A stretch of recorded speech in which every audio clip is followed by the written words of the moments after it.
The town killed my deputy 15 years ago. Not bandits, the town itself. Its silence, its fear, its greed. I wore a star and did nothing while they lynched an innocent boy. Now I'm sheriff again, and the real killer still walks free, running for mayor. Some badges rust heavier than others. These lands know pain better than joy. Every mark in the sand tells a story, but folks rarely listen. I saw this tale with my own eyes, like the crackle of a fire at night. The shadows of the past don't leave. You'd best listen close. Out here, it's the only way to survive. Silver Creek hadn't changed much in 15 years, which meant it had learned nothing. The same false front buildings leaned against each other, like conspirators sharing secrets. The same saloon stood at the corner of Main and Dust, its weathered sign creaking in the hot wind that swept down from the Bitterroot Mountains. The same wooden gallows stood in the town square, empty now, but Sheriff Marcus Dalton remembered when it wasn't. He rode into town on a gray gelding at noon, when the sun hung directly overhead and shadows disappeared, leaving nowhere to hide. His badge caught the light, freshly polished tin star that felt heavier than it should. 15 years ago, he'd surrendered this badge in shame. Now the territorial governor had pinned it back on his chest with orders that tasted like poison. Clean up Silver Creek. Restore order. Make it respectable again. Marcus tied his horse outside the sheriff's office. A squat adobe building with iron bars on the windows. The door hung crooked on rusted hinges. Inside, dust covered everything. The desk, the gun rack, the wanted posters curling yellow on the walls. The previous sheriff had been murdered 6 months ago, stabbed in an alley behind the saloon. No one had been arrested. No one had even been questioned. Silver Creek had returned to its natural state, lawless, dangerous, and comfortable with both. He found Deputy Tommy Reed waiting inside, a kid, maybe 23, with nervous hands and eyes that had seen too much too soon. "Sheriff Dalton," Tommy said, standing quickly. "Didn't expect you until tomorrow.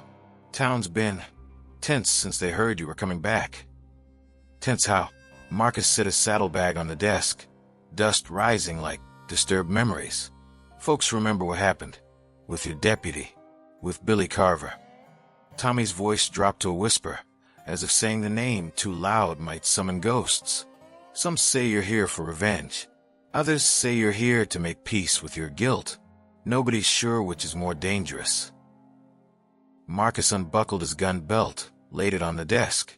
The Colt .45 gleamed dull and deadly, cleaned daily for 15 years, though he'd barely fired it since that night. "I'm here to do what I should have done back then. Find the truth. Arrest the guilty. Make sure Billy Carver's name means something other than the boy who died for nothing." The name hung in the stale air between them. Billy Carver, 16 years old, Marcus's deputy, accused of murdering a wealthy rancher named Clayton Reeves during a supposed robbery. The town had formed a lynch mob before Marcus could investigate properly. They dragged Billy from the jail cell while Marcus watched, paralyzed by fear, by the sheer overwhelming violence of civilized men becoming beasts. They'd hang Billy from the town square gallows at midnight, his screams echoing off the mountains until the rope silenced him forever. 3 days later, Marcus had discovered evidence suggesting Billy was innocent. A witness who'd been too terrified to speak. Blood evidence that didn't match. A motive that pointed elsewhere. But by then, Billy was buried in the pauper cemetery, and the town had moved on. Marcus had resigned in disgrace, unable to face the badge he'd failed to honor. "Billy's mother still lives here," Tommy said quietly. "Sarah Carver. She works at the boarding house. Cleans rooms, cooks meals.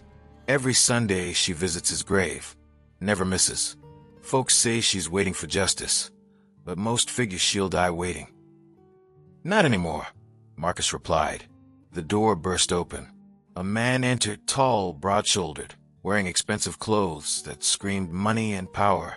His face was handsome in a brutal way, with cold blue eyes and a smile that never reached them. Behind him stood 2 hired guns, their hands resting casually on holstered revolvers. "Marcus Dalton," the man said, his voice smooth as oiled leather. "Didn't think I'd see you wearing a badge again. Thought you'd learned your lesson about playing lawman in towns you don't understand. Marcus recognized him immediately. Nathaniel Reeves, son of the murdered rancher. 15 years ago, he'd been among the loudest voices demanding Billy's execution. Now he stood before Marcus as if they were old friends reuniting, though his eyes promised violence. "Nathaniel," Marcus replied evenly. "Still profiting from your father's death, I see. Nice suit." Nathaniel's smile tightened. "Careful, Sheriff. You're walking on thin ice already. The town council barely approved your appointment. Half of them wanted to refuse, said bringing you back would reopen old wounds. I convinced them to give you a chance. Don't make me regret my generosity." "Why would you want me here?" Marcus asked, though he already suspected the answer. "Because Silver Creek needs order. We're growing, new mines opening, railroad coming through next year. We need a sheriff who understands that sometimes the law has to bend to protect prosperity." Nathaniel stepped closer, his voice dropping. "Your predecessor understood that. Unfortunately, he got greedy, started demanding a larger cut of certain business arrangements. That's why he ended up in the alley with a knife in his back." The confession was delivered so casually it took a moment to register.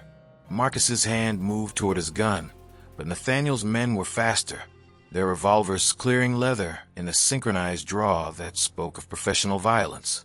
"Easy," Nathaniel said, raising a hand. His men held their aim, steady, practiced, ready to kill on command. "I'm not confessing to murder, Sheriff. I'm simply explaining how things work in Silver Creek. The previous sheriff forgot his place. I'm hoping you're smarter. You've got a second chance to wear that badge. Don't waste it by digging up the past." "The past is already dug up," Marcus said quietly, "the moment I pinned on this star." Nathaniel studied him for a long moment, then nodded to his men. They holstered their weapons with the same synchronized precision. "You've been warned, Dalton. What happens next is your choice. Choose wisely." He turned toward the door, paused. "Oh, and one more thing. I'm running for mayor in next month's election. Be a shame if the sheriff and the future mayor couldn't work together." They left, the door swinging shut behind them with a finality that felt like a threat. Tommy exhaled shakily. Jesus, he just admitted to murdering Sheriff Colton, right in front of us. "He admitted nothing that would stand up in court," Marcus corrected. "Everything he said could be interpreted as speculation, warning, or friendly advice. Nathaniel Reeves is smart. He's been getting away with crimes for 15 years because he knows exactly how far he can push before crossing into actionable confession." "So what do we do?" Marcus picked up his gun belt, buckled it back on. The weight felt right now purposeful. "We investigate. Quietly. Carefully. We find evidence that connects Nathaniel to his father's murder, and we prove that Billy Carver died for a crime he didn't commit." "That's impossible. It's been 15 years. Any evidence is long gone." "Maybe. But guilt doesn't disappear. It festers. And men who've gotten away with murder for 15 years tend to get careless. They start believing they're untouchable." Marcus moved toward the door. "Come on. First stop is Sarah Carver's boarding house. She deserves to know I'm back and why." As they stepped into the brutal afternoon heat, Marcus felt eyes watching from windows, from shadowed doorways, from the saloon across the street. Silver Creek was holding its breath, waiting to see whether the returning sheriff would bring justice or just another body for the pauper cemetery. Sarah Carver's boarding house stood at the edge of town where respectability gave way to dust and desperation. The building had been white once, but years of desert wind had scoured the paint down to bare wood in places, giving it a skeletal appearance. A hand-painted sign hung crooked above the door. Rooms, clean beds, fair prices. Marcus knocked, the sound echoing hollow. Footsteps approached from inside, slow, weary. The walk of someone who'd learned not to hurry toward anything because good news never came knocking. The door opened to reveal a woman in her 50s, thin as a fence post, her face carved with lines that grief had etched deeper than time alone could manage. Her hair, once dark, had gone completely gray, but her eyes, Her eyes burned with the kind of intensity that comes from rage, held so long it's become part of your skeleton. "Mrs. Carver," Marcus began, removing his hat. She spat at his feet. The glob of saliva landed on his boot, soaking into the dusty leather.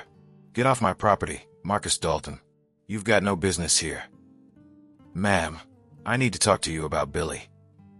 "Don't you dare speak my son's name." Her voice was low, controlled, more terrifying than screaming. "You stood there and watched them drag him to the gallows. You wore a badge and did nothing while they murdered my boy. Now you come back wearing that same badge, thinking what? That you can apologize? That you can make it right?" Tommy shifted uncomfortably behind Marcus, but Marcus stood his ground. "You're right. I failed Billy. I failed you. I failed the badge I wore. But I'm back now, and I'm going to prove your son was innocent. I'm going to find out who really killed Clayton Reeves, and I'm going to make them pay." Sarah laughed, a bitter, broken sound like glass grinding underfoot. 15 years too late, Sheriff. My boy's been in the ground 15 years. Justice delayed is justice denied. That's what they say, isn't it?" "It's never too late for the truth," Marcus replied quietly. Something flickered across Sarah's face. Not hope, exactly, but a crack in the armor of her rage. She studied Marcus for a long moment, then stepped aside. 5 minutes. That's all you get." The boarding house interior was spotless but sparse, furniture worn smooth by use, walls bare except for a single photograph. Marcus recognized it immediately. Billy Carver at 14, wearing a too-large hat, grinning at the camera with the kind of joy that belonged to boys who still believed the world was basically good. Sarah poured coffee with hands that trembled slightly, setting chipped mugs on a table scarred by years of hot plates and hard living.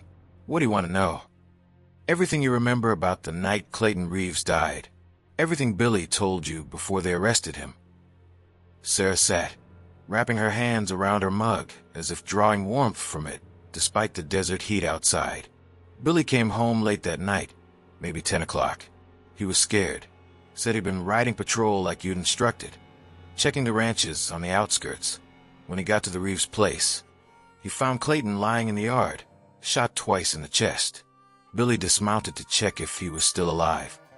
And Clayton was already dead. But Billy heard something, movement in the barn. He drew his gun, called out to identify himself as deputy sheriff.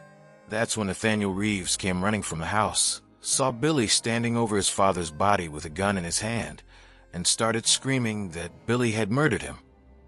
Marcus set down his coffee. "Did Billy see anyone else? Hear anything that might indicate who the real killer was?"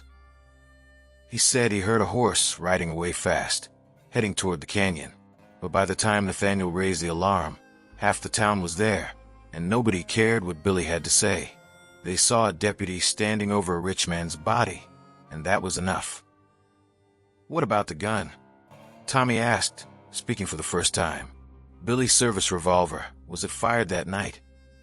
Sarah's eyes hardened. "No, that's what Marcus discovered 3 days after they hanged my boy. Billy's gun hadn't been fired. The bullets in Clayton's chest didn't match Billy's ammunition. But by then," she trailed off, the unspoken truth hanging heavy. Marcus leaned forward. "Mrs. Carver, I need to ask you something that might be painful. Did Billy ever mention problems with the Reeves family? Any conflicts, disputes, reasons why Nathaniel might have wanted to frame him?" Sarah was quiet for so long Marcus thought she wouldn't answer. Finally, she spoke, her voice barely above a whisper. 2 weeks before Clayton died, Billy came home troubled. Said he caught Nathaniel and some men moving cattle at night. Cattle with brands that had been altered. Billy wanted to investigate, but you... She looked directly at Marcus. "You told him to drop it. Said the Reeves family was too powerful to accuse without ironclad proof. Said he should focus on easier targets." The words hit Marcus like physical blows. He remembered that conversation. Remembered dismissing Billy's concerns because he'd been afraid of making waves, afraid of confronting the town's wealthiest family. That cowardice had set everything in motion. "I'm sorry," Marcus said and meant it. "Sorry doesn't bring back my son. Sorry doesn't give me back 15 years of birthdays. Christmases. Grandchildren I'll never have. Sorry is just a word men use when they realize they failed and can't fix it. No, Marcus agreed. But justice isn't just a word, and I'm going to deliver it, even if it costs me everything. Sarah stood abruptly, moving to a small chest in the corner. She opened it, rummaged through contents Marcus couldn't see, then returned with a worn leather journal. Billy kept a diary. I couldn't bring myself to read it after, but if you're serious about finding the truth, it's yours. Marcus took the journal with hands that felt suddenly unsteady. The leather was soft with age, the pages yellowed. Billy's handwriting, neat, careful, the penmanship of a boy who'd taken his education seriously, filled every page. There's something else, Sarah added. A week before they killed Billy, a man came to see me. Stranger. Said he was a federal marshal investigating cattle rustling in the territory. Wanted to know if Billy had mentioned anything about the Reeves Ranch. I told him Billy was dead, murdered before he could testify. The marshal said he'd look into it, but I never heard from him again. Do you remember his name? Fletcher. Marshal James Fletcher. He had kind eyes, the kind that made you believe he actually cared about justice, not just closing cases. Marcus exchanged glances with Tommy. A federal marshal investigating the Reeves Ranch 15 years ago could be the key to everything, if he was still alive and willing to testify. Thank you, Mrs. Carver, Marcus said, standing. I know my words don't mean much, but I promise you, I won't fail Billy again. Sarah walked him to the door, her expression unreadable. As Marcus stepped outside, she called after him. Sheriff Dalton, if you're going up against Nathaniel Reeves, you should know something. He's not just running for mayor because he wants power. He's running because he knows you're back, and he wants the authority to destroy you before you destroy him. This isn't just about justice for Billy anymore. It's about survival. Yours. The door closed, leaving Marcus and Tommy standing in the afternoon heat that shimmered off the desert like visible malice. What now? Tommy asked. Marcus opened Billy's journal, flipping through pages filled with observations, notes about patrols, sketches of the town. Near the end, he found what he was looking for. An entry dated 3 days before Clayton Reeves's murder. Followed NR and 3 men to Canyon tonight. Watched them rebrand cattle. At least 50 head, maybe more. Brands changed from Circle T to Double R. That's the Thompson Ranch cattle being claimed by Reeves. Need to tell Sheriff Dalton, but he'll want proof. Going back tomorrow night with camera. This could be big. This could make my career. Marcus closed the journal, his jaw tight. Billy had been onto something massive, organized cattle rustling, probably involving multiple ranches. And when he'd gotten too close, Nathaniel had eliminated the threat by murdering his own father and framing Billy. Now, Marcus said, we find Marshal Fletcher, and we pray he's still alive and still interested in seeing justice done. The telegraph office sat between the general store and the saloon, a narrow building that smelled of copper wire and burnt paper. The operator, an elderly man named Silas with spectacles thick as bottle glass, looked up as Marcus entered. Need to send a wire to the federal marshal's office in Denver, Marcus said, inquiring about the whereabouts of Marshal James Fletcher. Silas's hands froze over the telegraph key. You sure you want to do that, Sheriff? Asking questions about federal business tends to attract attention. The wrong kind. Just send it. The response came back within 2 hours, faster than Marcus expected, which meant someone in Denver had been waiting for exactly this inquiry. The message was brief, coded in the formal language of federal correspondence, but its meaning was clear. Marshal James Fletcher, presumed dead 1876, stopped disappeared, investigating cattle rustling Silver Creek territory, stop body, never recovered stop case, remains open, stop advised, caution stop. Marcus stared at the telegram, his suspicions crystallizing into certainty. Fletcher had disappeared 15 years ago, right around the time Billy was murdered. That couldn't be coincidence. Marshal Fletcher came to Silver Creek asking questions. Marcus said to Tommy as they left the telegraph office. He disappeared. Then Billy discovered evidence of cattle rustling. Then Billy was murdered. And Clayton Reeves, the man whose son was orchestrating the rustling, ended up dead, blamed on the one person who could have exposed the entire operation. You think Nathaniel killed his own father? Tommy's voice carried disbelief. I think Clayton found out what his son was doing and threatened to turn him in. Family honor, reputation. Those things matter to the old ranchers. Nathaniel couldn't risk exposure, so he eliminated his father and framed Billy in one move. 2 problems solved. They were walking toward the edge of town when a voice called out from the shadows of an alley. Sheriff Dalton, a word if you've got a minute. Marcus's hand moved to his gun, but the figure that emerged was an old man, bent with age, wearing clothes that had been mended so many times they were more patched than original fabric. His face was weathered mahogany, eyes clouded with cataracts but still sharp with intelligence. Name's Henry Wade. The man said, I was Clayton Reeves's foreman for 20 years. Worked his ranch until the day he died. I need to tell you something I should have told someone 15 years ago, but I was too scared. Marcus gestured for him to continue. Henry glanced around nervously, ensuring no one was listening. The night Clayton died, I saw something. I was in the bunkhouse, couldn't sleep, heard horses. Looked out and saw Nathaniel arguing with his father in the yard. They were shouting. Couldn't hear the words, but it was vicious. Then I heard 2 gunshots. By the time I got outside, Clayton was on the ground, and Nathaniel was standing over him with a smoking gun. Marcus felt his pulse quicken. You witnessed Nathaniel murder his father? I witnessed Nathaniel holding a gun over Clayton's body. Then Nathaniel saw me, pointed the gun at me, told me if I ever spoke about what I'd seen, he'd kill my entire family, my wife, my 3 daughters. Said he'd make it look like accidents, spread out over years so no one would connect it. I believed him. Still do. Why come forward now? Henry's laugh was bitter. Because my wife died 2 years ago. Daughters all moved away, married men from other territories. I've got nothing left for Nathaniel to threaten, and I've been carrying this guilt for 15 years. That boy Billy, he died for something he didn't do, while I stood silent. I can't die with that on my conscience. Will you testify in court? Marcus asked. If you can keep me alive long enough to reach a courtroom. Nathaniel's got men. Hired guns, all of them. They'll kill me the moment they know I'm talking. Marcus made a decision. You're coming with us.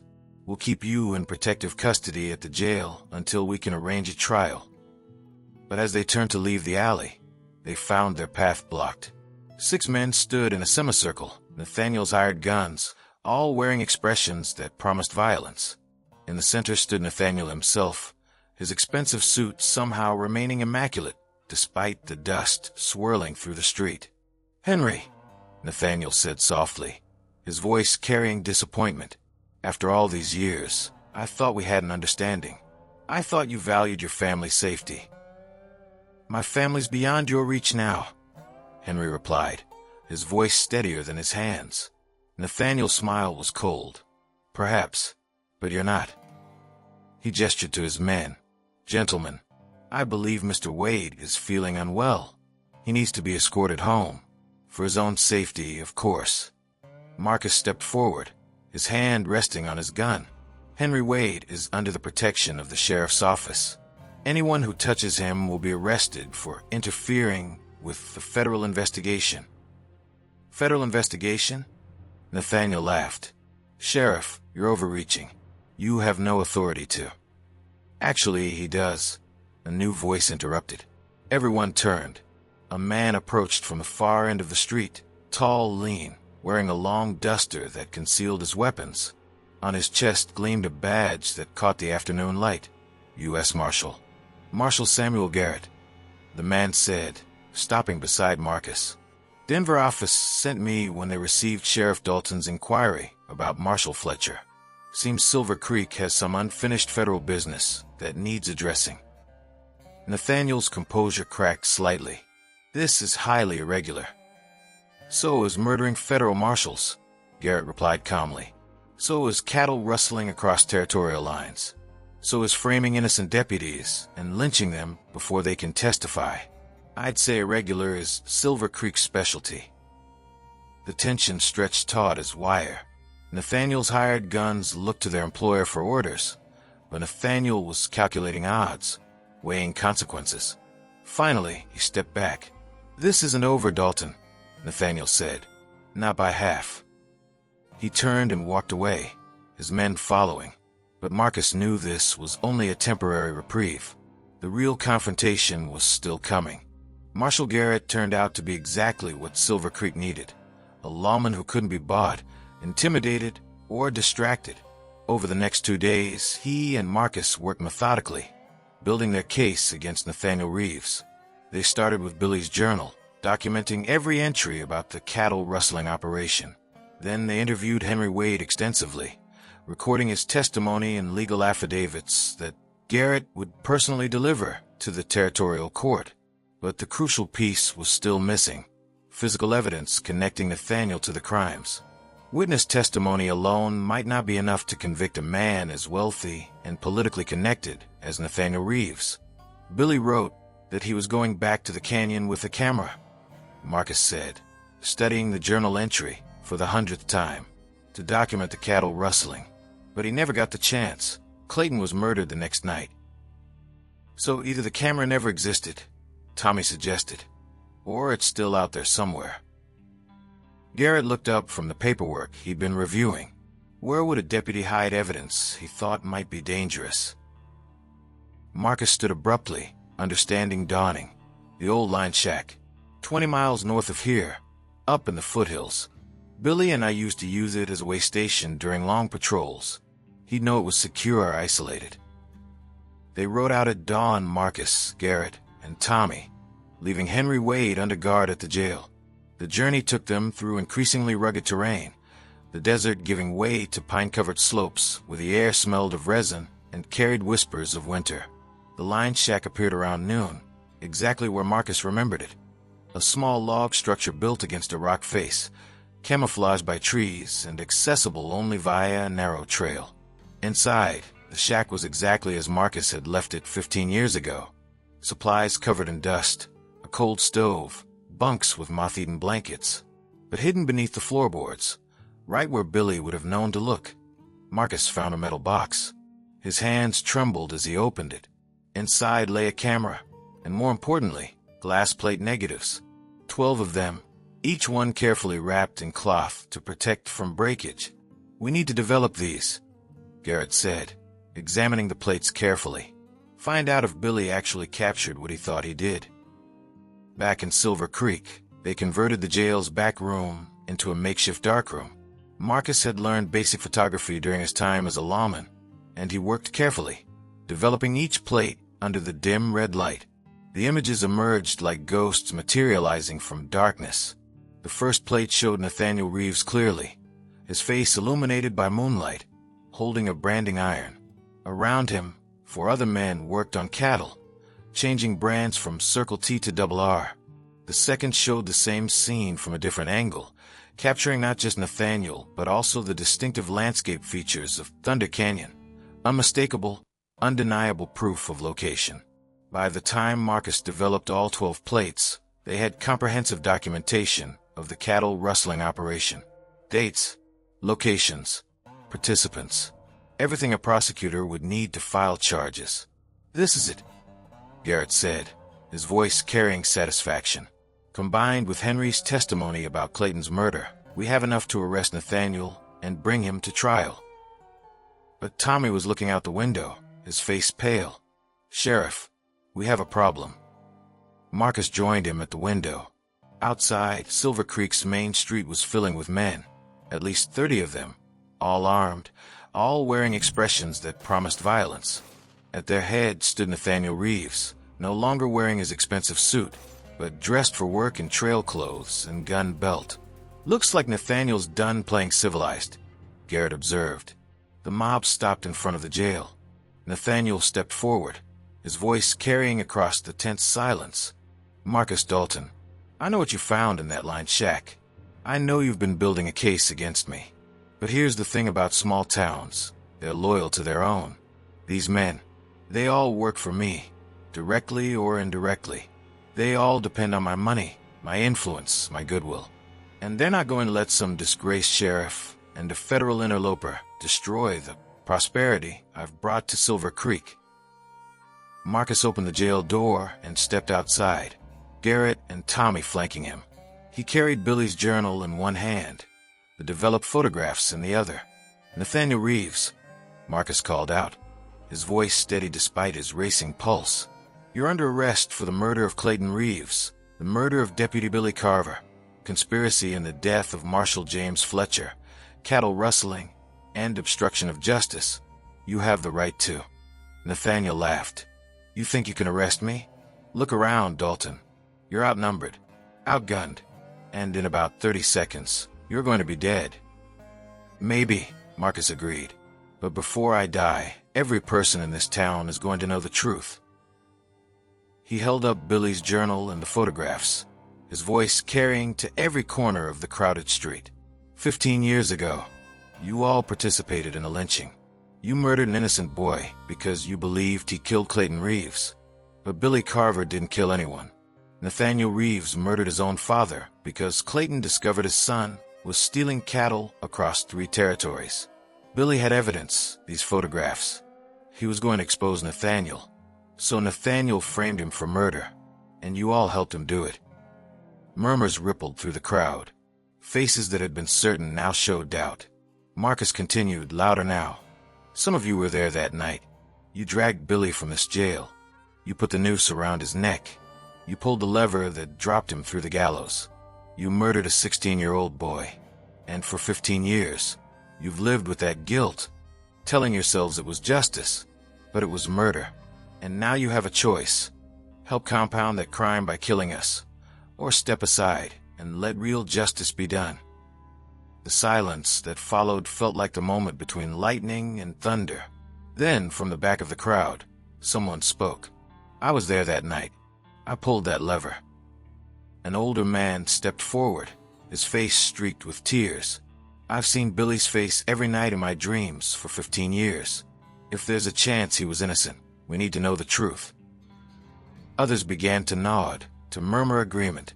The certainty that Nathaniel had relied on was crumbling.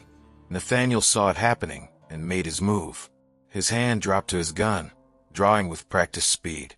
But Marcus was faster. He'd been expecting this. His Colt cleared leather and fired in one smooth motion, the bullet catching Nathaniel in the shoulder, spinning him around, the gun flying from his hand. The crowd scattered, men diving for cover, the promise of violence evaporating in the reality of gunfire. When the chaos settled, Nathaniel lay in the dust, clutching his wounded shoulder, his face twisted with rage and pain. Garrett stepped forward, iron shackles ready. "Nathaniel Reeves," Garrett said formally, "you're under arrest." As they secured Nathaniel and led him toward the jail, Marcus looked up to see Sarah Carver standing on the boarding house porch. Their eyes met across the distance. She didn't smile, didn't nod, but something in her expression softened, just slightly. Acknowledgement, maybe not forgiveness, but recognition that justice, delayed though it was, had finally arrived. The territorial courthouse in Silver Creek had never seen a trial like this. Built 15 years ago from timber hauled down from the mountains, it stood at the far end of Main Street, a 2-story structure with tall windows designed to let God's light illuminate justice. Now those windows framed a packed courtroom where every seat was filled, where people stood shoulder to shoulder along the walls, where the air itself seemed to vibrate with anticipation and dread. Marcus sat at the prosecution table beside Marshal Garrett and the territorial prosecutor, a stern woman named Catherine Mills, who'd ridden 3 days from the Capitol when she heard about the case. She wore black like a promise of judgment, her gray hair pulled back severe, her eyes sharp as broken glass. "This is the most important trial this territory has seen in a decade," she told Marcus the night before. "We cannot afford to lose." Across the aisle, Nathaniel Reeves sat in an expensive suit despite the iron shackles on his wrists. His lawyer was Silas Blackwood from San Francisco, a man known for getting guilty men acquitted through legal gymnastics that made juries question their own memories. Blackwood wore confidence like armor, his silver hair perfectly combed, his smile suggesting he knew secrets the prosecution didn't. Judge Harold Winters presided, a man in his 60s with a face carved by frontier justice and eyes that had seen every variety of human evil. He banged his gavel once, the sound cracking through the murmurs like a gunshot. This court is now in session. The territory versus Nathaniel Reeves. Multiple charges including murder, cattle rustling, conspiracy, and obstruction of justice. Catherine Mills rose, her voice carrying to every corner of the crowded room. Your Honor, the prosecution will prove that Nathaniel Reeves murdered his own father, Clayton Reeves, to cover up a massive cattle rustling operation. We will prove that he framed an innocent 16-year-old deputy named Billy Carver, who was subsequently lynched by a mob while this defendant watched. We will prove that Nathaniel Reeves has spent 15 years profiting from his crimes, while an innocent boy's name was dragged through mud and his mother lived with unbearable grief. She paused, letting the weight of her words settle. This is not just about one man's guilt. This is about a town that participated in murder, that chose convenience over truth, that let fear and greed blind them to justice. Today, we begin to set that right. Silas Blackwood stood smoothly, his voice measured and reasonable. Your Honor, what we have here is a tragic case of mistaken identity and convenient scapegoating. My client is a respected businessman, a pillar of this community, a man who has brought prosperity to Silver Creek when others abandoned it. The prosecution will present circumstantial evidence, hearsay from witnesses with questionable motives, and photographs that could show anyone in poor lighting. We will prove that Nathaniel Reeves is innocent, and that this prosecution is nothing more than a desperate attempt by a disgraced former sheriff to absolve his own guilt by blaming someone else. The first witness was Henry Wade. The old foreman walked to the stand with trembling legs, his weathered hands gripping the Bible as he swore his oath. Catherine Mills approached him gently, her voice soft. Mr. Wade, please tell the court what you witnessed on the night of Clayton Reeves's death. Henry's voice was barely above a whisper at first, but it grew stronger as he spoke. I saw Nathaniel arguing with his father in the yard. I heard shouting. Then I heard 2 gunshots. When I got outside, Clayton was on the ground, and Nathaniel was standing over him with a smoking gun. What happened next?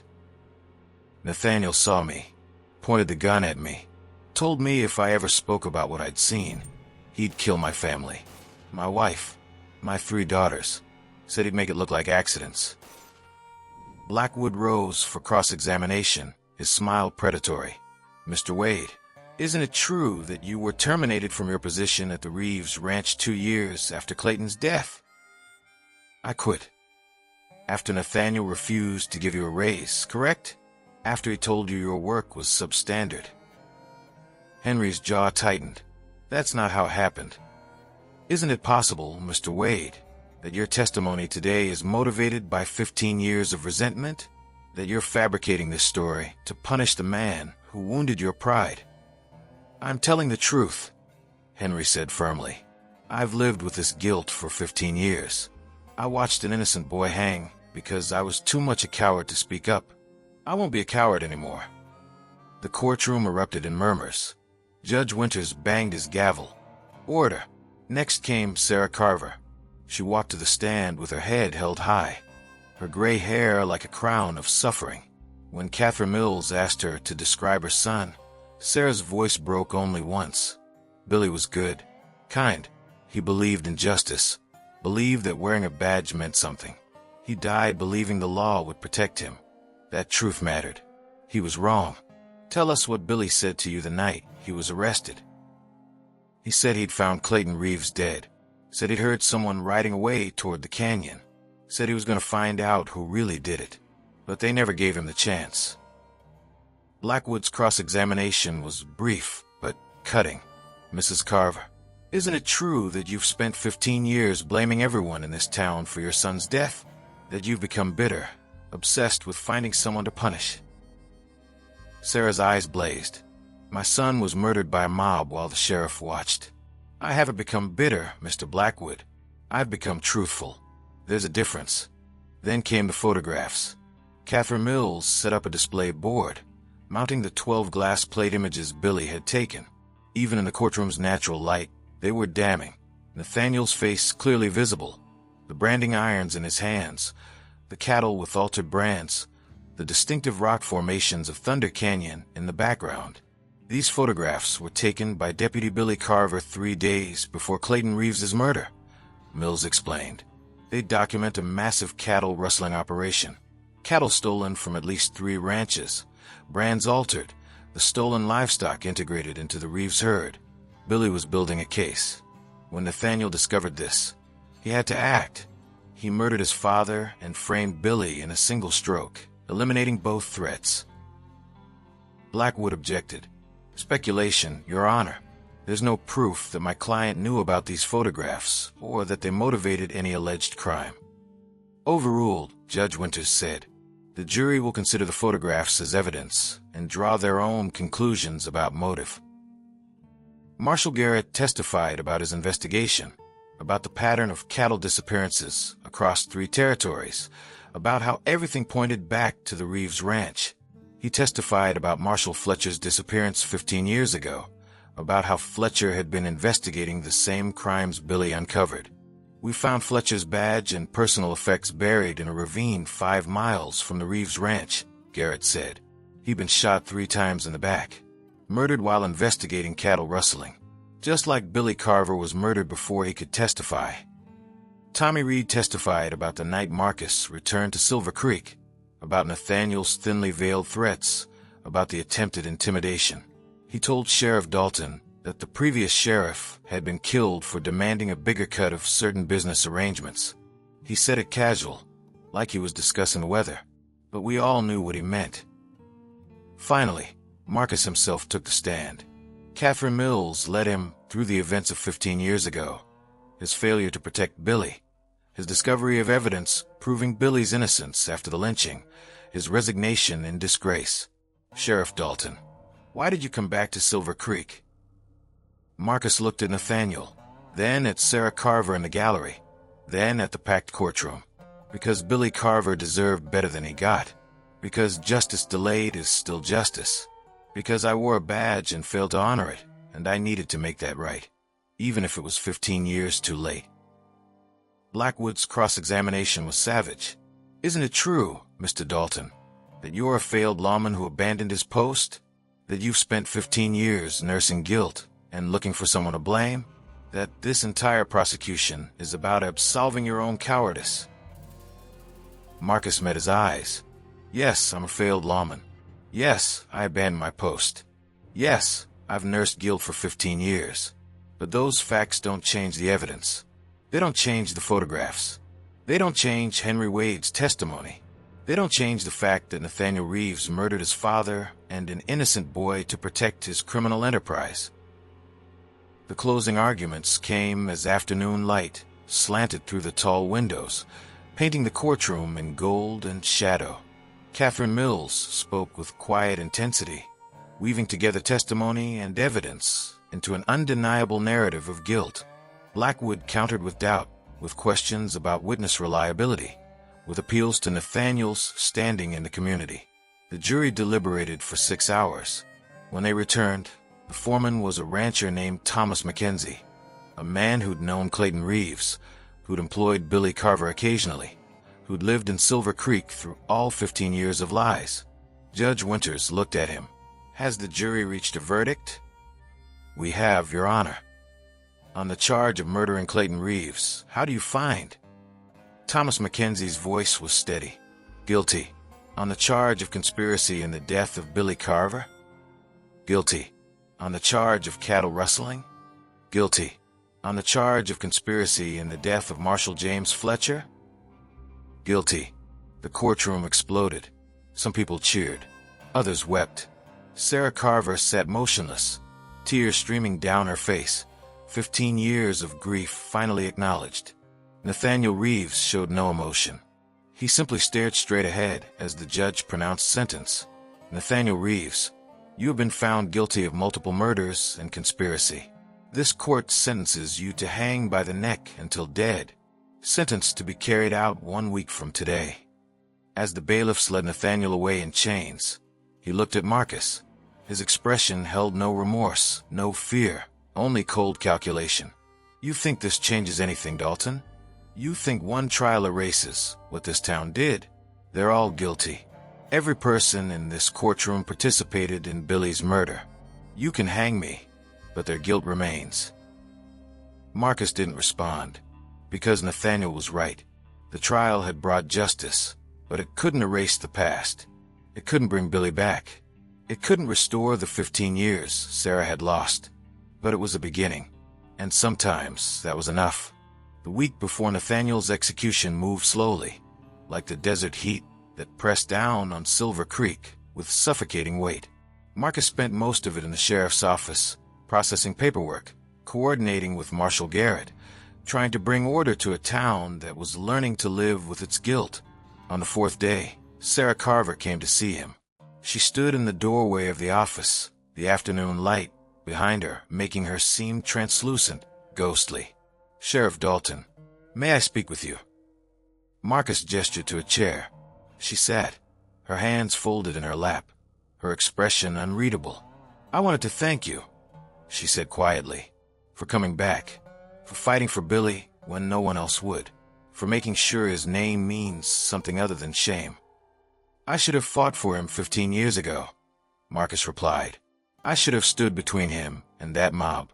I should have died before I let them take him." "Yes," Sarah agreed. "You should have. But you didn't. And you've spent 15 years living with that failure. That's a sentence worse than hanging in some ways." She reached into her bag and pulled out a photograph, the same one that had hung in her boarding house. Billy at 14, grinning at the camera, full of hope and life. She sat on Marcus's desk. "I want you to keep this," she said, "not as punishment, as a reminder that every person who wears a badge carries the weight of the lives they protect.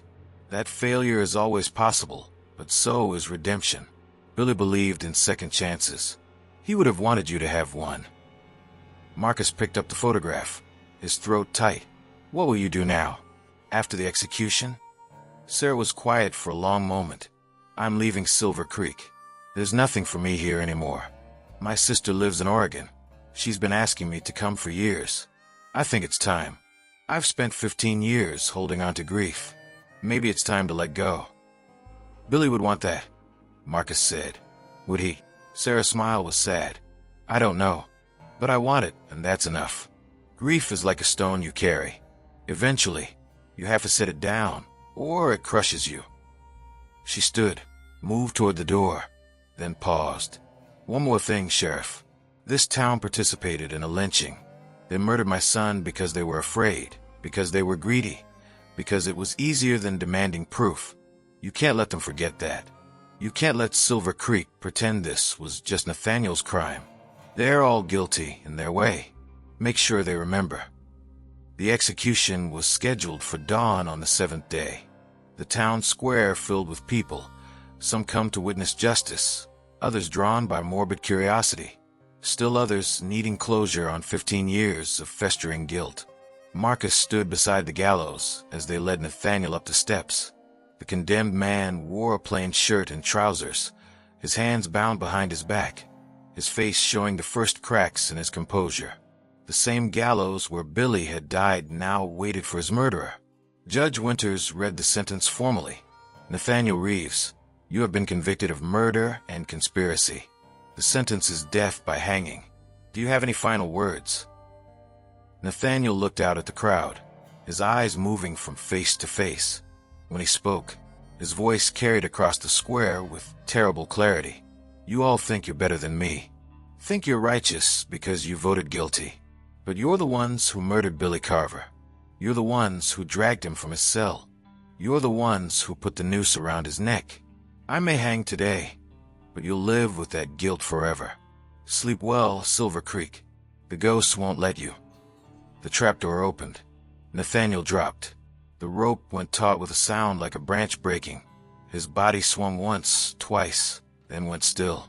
The crowd began to disperse, most people looking at the ground, unwilling to meet each other's eyes.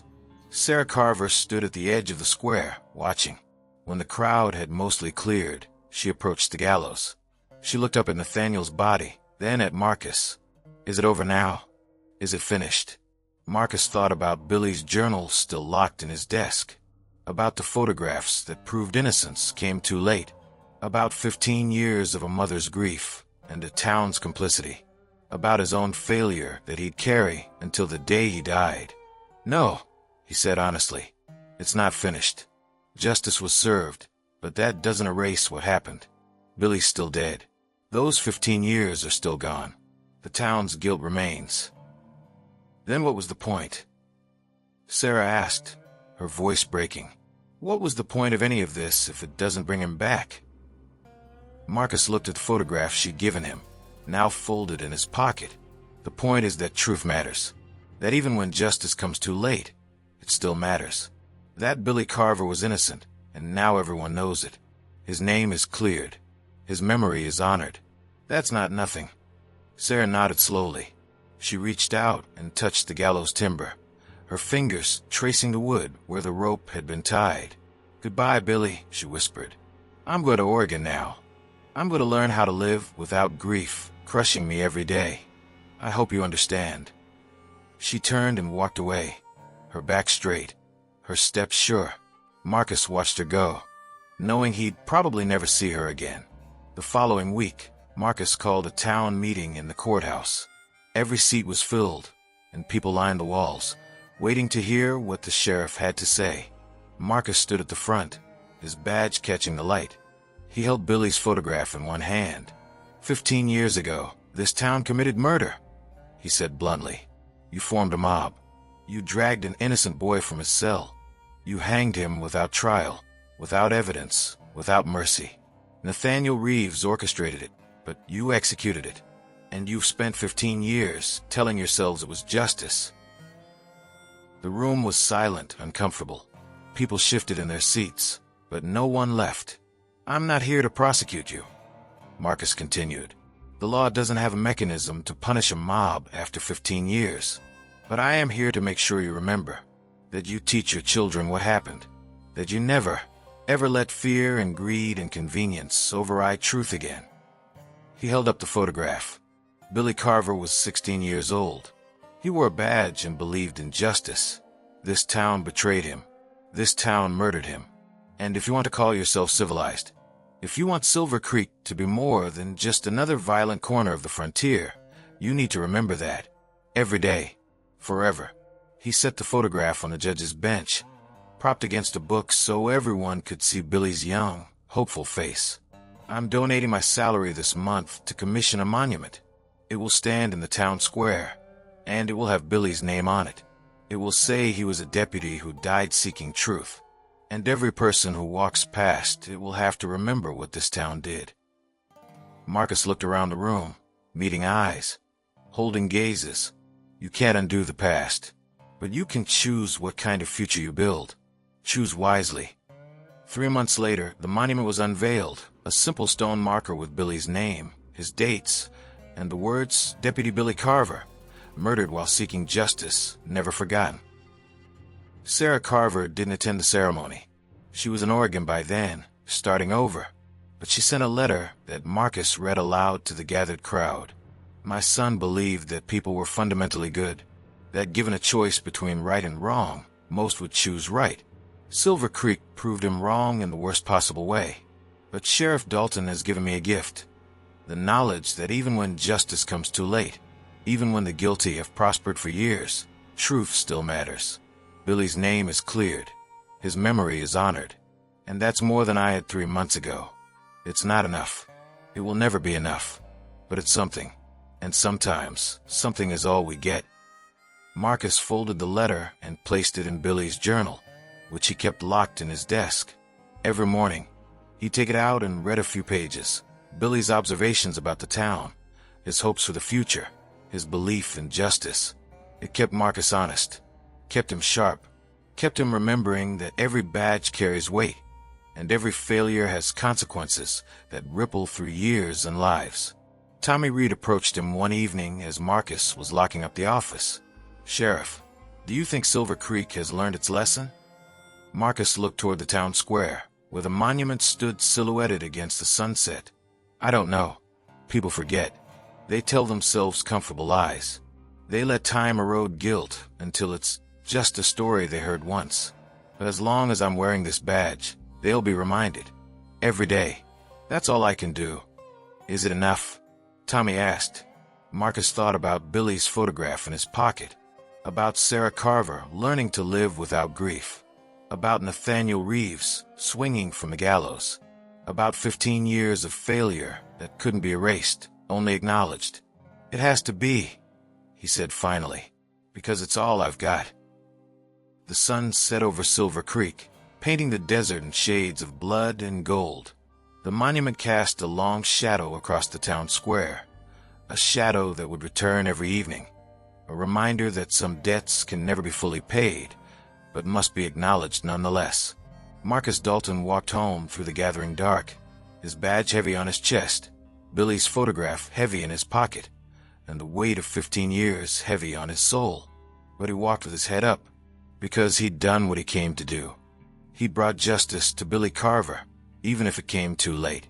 And sometimes, in the hard and unforgiving West, too late was better than never. See you around, my friend. I've got another story for you.